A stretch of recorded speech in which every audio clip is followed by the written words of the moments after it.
Кайырлы күн достар. Бүгін осындай керемет өрікті рулет дайындаймыз.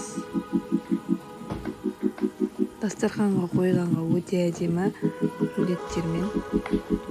Ол үшін бізге тауықтың еті керек, нори, шымшым тұз, шымшым паприка және өрік, фальга керек болады. Пиязымыз бен жұмыртқамызды араластырамыз тауық етімен.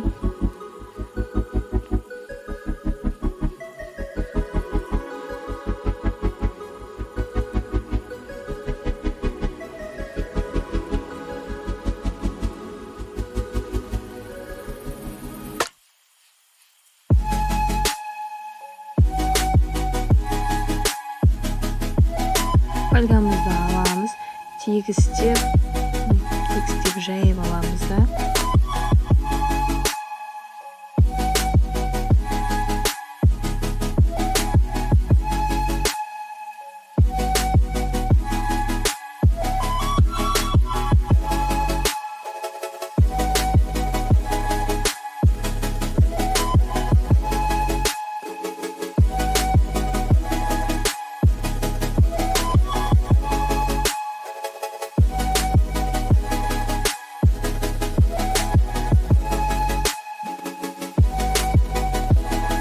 Тегістеп жайып алып, үстіне сұйық майды құйып, жағып шығамыз.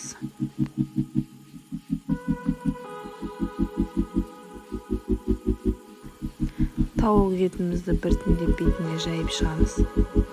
Асықпай, тегістеп біркелкі етіп жайып шығамыз.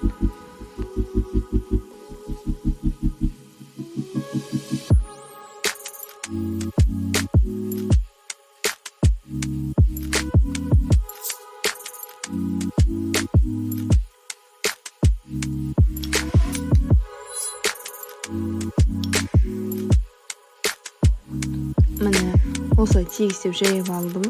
Және бетіне нориді қойып, өріктерімізді қойып,